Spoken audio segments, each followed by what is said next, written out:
तो दोस्तों ड्रामा सुन मेरे दिल अब अपने ट्रैक के ऊपर आ चुका है। आपको बिलाल अब्दुल्ला के अब ज्यादा से ज्यादा सीन देखने को मिलेंगे। उसकी रीजन ये है कि इस ड्रामे की सबसे बड़ी बीमारी अमार अब छुट्टी करने वाला है, उसका कैरेक्टर खत्म होने वाला है। आज मैं आपको बताऊंगा कि इस ड्रामे की स्टोरी आगे किस तरह से प्रोसीड होगी। कुछ इंटरेस्टिंग फैक्ट्स भी आपके सामने रखूंगा। तो आज की वीडियो बहुत ज्यादा इंटरेस्टिंग होने वाली है, तो एंड तक बने रहिए। तो भाई साहब सबसे पहले सदफ के ऊपर बात करते हैं। जब अमार ने तुम्हें डिवोर्स दे दी है तो मतलब तुम्हारा उसके साथ लिंक खत्म हो गया। लेकिन हैरानगी इस बात की है कि इतनी जल्दी उसको क्या थी। हेलो, बिलाल अब्दुल्ला। बाद में बात करें। बाद में कब, कितने बजे? मतलब क्या शो करना चाहती है कि तुम्हारी फीलिंग्स अगर इतने अरसे से दबी पड़ी थी और तुम बिलाल के लिए तड़प रही थी, तो ये झूठा जो तुमने नकाब पहना हुआ था अमार के लिए कि मैं रिजाइन दे रही हूँ, मैं जॉब छोड़ रही हूँ, लाहौर इधर है, मेरा शोहर इधर है, चाहे वो दानिया के साथ है, फिर भी उसके साथ मैं जिंदगी अपनी गुजारने के लिए तैयार हूँ। जो अमार बोलेगा सदफ वही करने को तैयार थी। सब कुछ आपके सामने है। तो इससे तो यही लगता है कि सदफ के दिल में शुरू से ही चोर था।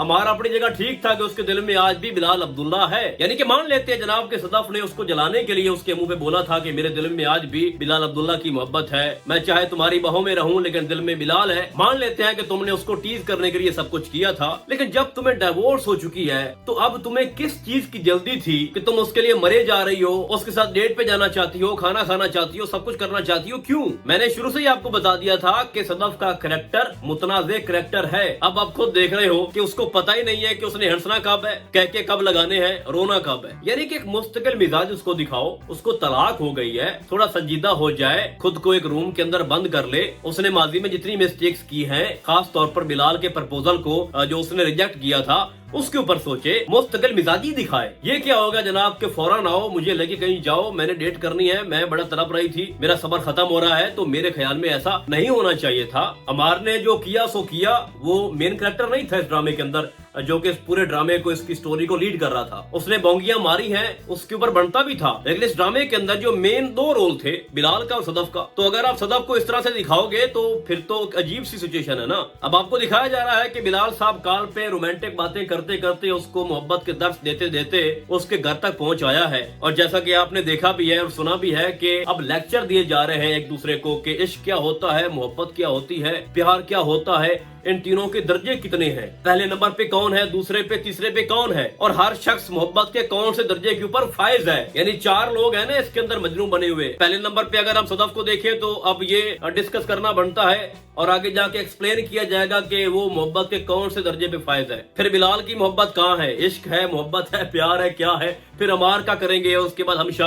तो जो कुछ खलील साहब किसी पॉडकास्ट में बैठ के या किसी भी टीवी चैनल के ऊपर बैठ के वो बातें करते थे मोहब्बत को लेके, उसने सारा कुछ अपना जो एक्सपेरिमेंट है, जो भी वो सोचता है, उसने ड्रामे के अंदर डाल दिया है। और आपने देखा कि जब कॉल पे बिलाल की बात हो रही थी सदफ से, और वो यही कह रहा था कि मोहब्बत में बेवफाई नहीं होती, और वो उधर से कह रही थी अगर बेवफाई हो जाए तो वो मोहब्बत नहीं होती। तो सिर्फ कंसेप्ट जो है ना वो क्लियर किए जा रहे हैं कि ये सारी चीजें जो भी चल रही हैं अजीब सी हो चुकी है ना। सदफ और बिलाल फिर से एक हो जाएंगे, इनके सीन आपको ज्यादा दिखाए जाएंगे, डेट पे जाएंगे, प्यार भरी बातें करेंगे, मोहब्बत भरी निगाहों से दूसरे को देखेंगे, और मोहब्बत के फलसफे, मोहब्बत की तारीफें, डेफिनेशन, सब कुछ वो करेंगे। और आगे जाके यही चलता रहेगा। और हमेशा बेचारी दूर से जल रही होगी इन दोनों को देखकर। लेकिन इस ड्रामे के अंदर जो सबसे खतरनाक सिचुएशन है वो अमार की है। अमार के साथ बहुत बड़ा हाथ हो गया है, ब्लंडर हो गया उसके साथ। यानी कि दानिया ने उसको बोला है कि तुम मेरी परमिशन के बगैर मेरे रूम में भी नहीं आ सकते, और अगर आप भी गए हो तो इंतजार करो, कल रात 10 बजे का तुम बारात लेके 10 बजे मेरे घर आ जाना। अच्छा, यहाँ पर मैं आपको एक बात बताऊं कि रात के 10 बजे जब वो बारात लेकर आए और आगे से पता चले कि दानिया तो कनाडा शिफ्ट हो गई है और वो भी अपने शौहर के पास, उसको डिवोर्स नहीं हुई थी, वो तो जब छुट्टियां गुजारने के लिए वापस आई थी और तुम्हारा घर बर्बाद करने के लिए, तो उस वक्त अमार की हालत जो है ना वो देखने के लायक होगी। वैसे अगर ऐसा कर देते हैं ना तो कसम से बड़ा मजा आएगा कि आप दिखाओ कि 30 एपिसोड दानिया ने इतना गंद डाला स्टोरी के अंदर, और जब उसने दानिया के कहने पे सदफ को डिवोर्स दे दी और उसके बाद उसने प्रपोज किया कि मुझसे शादी कर लो, पता चले कि दानिया की तो पहले वाली शादी चल रही है, उसने झूठ बोला था। अगर ऐसा हो जाता है तो सच में कमाल हो जाएगा। बाय द वे देखते हैं कि 10 बजे क्या होता है। मुझे नहीं लगता, किसी भी सूरत में मुझे नहीं लग रहा कि दानिया इससे शादी करेगी। यानी कि जैसा दानिया चाहती थी, जिस वक्त में उसने बोला था कि इसको तलाक दो, उसने उस वक्त नहीं दी थी। अब इसने दी है तो अपनी मर्जी से दी है, और ये अब भी अपनी मर्जी ही कर रहा है। तो दानिया जिस तरह उसने कह दिया है कि मैं रात चलते किसी को भी अपना शौहर बना लूं, ऐसी वैसी बात नहीं है। और खास तौर पर जो उसने लास्ट उसको रिएक्शन दिया है कि मेरी परमिशन के बगैर तो मेरे रूम में नहीं आ सकते, वो अलग बात है कि पिछले कुछ अरसे से तुमने उसको अपना सारा बेडरूम शेयर किया हुआ था, उसको पैक बना के पिलाती थी और सब कुछ नाजायज तुम कर रही थी, वो तुम भूल गई हो। और जब उसने डिवोर्स दे दिया है तो इतनी घटिया औरत है, कह रही है कि अब तो मेरे कमरे में भी नहीं आ सकते और शादी भी नहीं करूंगी। तो मैंने जैसे कि आपको पहले बताया कि हमारे बेचारे के जो हालात है खराब है, वो अटेम्प्ट कर लेगा क्योंकि उसके हाथ से सदफ भी निकल गई है और दानिया भी उसको छोड़कर चली जाएगी। तो बेचारा क्या करेगा, उसको तो यही लगेगा कि जो मेरी लाइफ है यहीं तक थी, सो अब एंड हो गया है। तो दानिया और अमार का जो चैप्टर है मेरे नजदीक यहीं तक है, क्लोज हो जाएगा। तो बाकी रही हमशा, मेरे ख्याल में हमशा की कोई ड्यूटी खास नहीं है, उसका कैरेक्टर बड़ा ही महदूद कर दिया गया है। यानी कि उसने बिलाल की बात पहुंचानी है सदफ तक, सदफ की अमार तक, अमार की दानिया तक, ठीक है। उसका और क्या किरदार है इस ड्रामे के अंदर। उसने दूर से मोहब्बत की थी बिलाल से और वो उसको हासिल नहीं कर सकी, चीजें उसके सामने बहुत ज्यादा पेचीदा है और उसका भी एंड यही है कि वो वापस अपने फियोंसी के पास चली जाएगी, एक्स फियोंसी। फराज बड़ा कद काठ है उसका। वैसे मुझे तो हैरानगी हो रही है कि हमशा जो है वो उसको छोड़कर बिलाल के पास क्या लेने आई है। वो तो आज भी उसकी राह तक रहा है, उसके इंतजार में बैठा है पागलों की तरह। तो भाई साहब बात यह है कि इस ड्रामे के अंदर जो सिचुएशन अब बन चुकी है कि बिलाखिर दानिया कामयाब हो गई अमार से सदफ को तलाक दिलवाने में और इनका घर उसने तोड़ दिया, सब कुछ खत्म कर दिया। तो अगर मैं ये कहूँ कि ये ड्रामा जब खत्म हो जाएगा, इसकी लास्ट एपिसोड आ जाएगी, तो सबसे ज्यादा जो क्रिटिसिज्म एंड पे ही होगा ना, वो सदफ के कैरेक्टर के ऊपर होगा।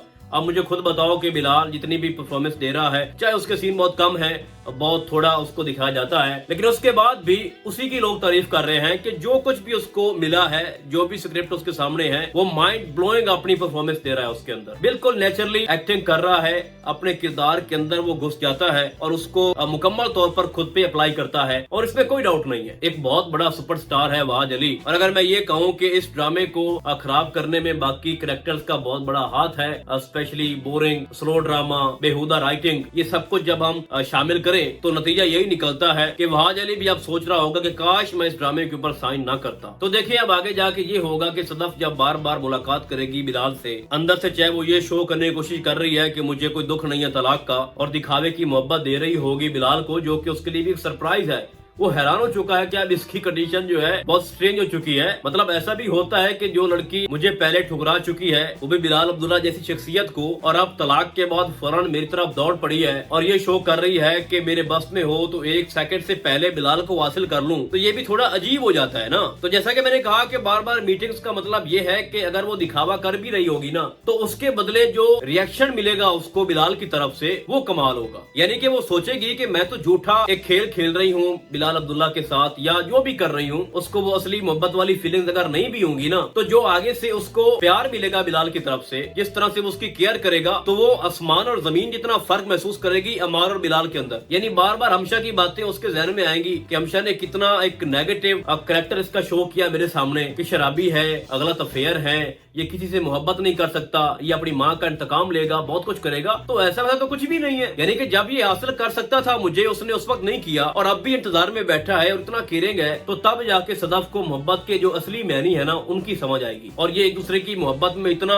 गुम हो जाएंगे। खैर बिलाल तो पहले से ही है, तो सदफ उससे बढ़ जाएगी, यानी कि वो बिलाल की मोहब्बत को भी क्रॉस कर देगी और आगे जाके आपको बहुत मजा आने वाला है। क्योंकि जो लोग ये तरस रहे थे ना बिलाल के बार बार सीन देखने को, तो आगे जितनी भी एपिसोड है, चाहे 4 है चाहे 5 है, बस यही दोनों आपको दिखाई देंगे। बाकी जो जावियार है उसका भी एक महदूद रोल था ड्रामे के अंदर, कोई खास उसने भी कुछ किया नहीं है। यानी कि वो बीमार होता है और जनाब 8 करोड़ रुपया और फिर बिलाल अब्दुल्ला से उसके साथ दोस्ती, तो इसके अलावा कुछ था नहीं जावियार को लेके। और अगर हम उसकी माँ को देखें, यानी कि जो सदफ की माँ है, उसका भी कोई खास इसके अंदर कैरेक्टर नहीं दिखाया गया कि कुछ उसने अलग कर दिया हो। अब थोड़े बहुत उसने मशवरे दिए हैं, उसने कुछ किया नहीं है अपने बेटे के लिए भी खास और अपनी बेटी के लिए भी। और अगर हम हमशा को देखें तो हमशा ने जितना कुछ किया अपनी मोहब्बत को हासिल करने के लिए, फिर उसको क्या हासिल हुआ, वही शीश नाग उसका पहला फियोंसी, और उसी के पास वो जाएगी। यानी कि ये कैसे हो सकता है कि जब आप किसी से मोहब्बत करते हो और फिर आप उसको छोड़ के किसी और से मोहब्बत भी कर लेते हो, फिर वो मोहब्बत तो नहीं रहती ना। यानी हमशा कहती है कि मैं पहले मोहब्बत करती थी अपने उस मंगेतर से, फिर मैंने उसको छोड़ दिया क्योंकि मुझे मोहब्बत हो गई बिलाल से। ये कैसे होता है? अब सदफ को ले लो, वो कहती है कि पहले मोहब्बत मैं करती थी अमार से, जो कि एक्चुअल में स्टोरी के अंदर इस चीज का कोई कंसेप्ट नहीं है, कहीं भी नहीं दिखाया गया कि उसने कहा हो कि जनाब मैं अमार से मोहब्बत करती हूँ।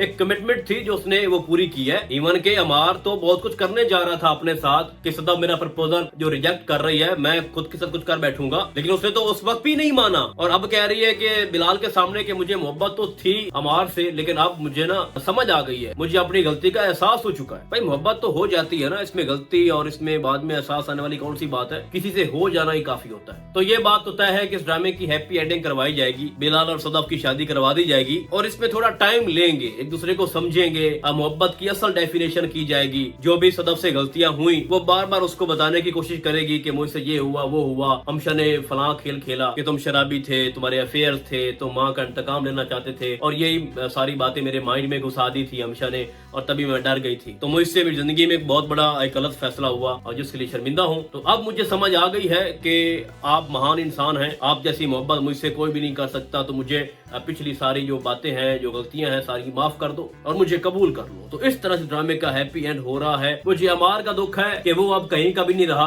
दानिया भी गई और सदफ भी गई और खुद बेचारा भी चला जाएगा, ऐसा भी होता है। बाकी आपको क्या लगता है ड्रामे के अंदर आगे जाके क्या हो सकता है, कुछ एक्स्ट्रा, कुछ नया सस्पेंस या कोई नया शॉकिंग ट्विस्ट आ सकता है, तो आपने मुझे कमेंट्स में लाजमी बताना है। तो फिलहाल आज के लिए बस इतना ही, हम आपको बहुत जल्द मिलेंगे किसी और ड्रामे के नए रिव्यू में, तब तक के लिए अल्लाह हाफिज।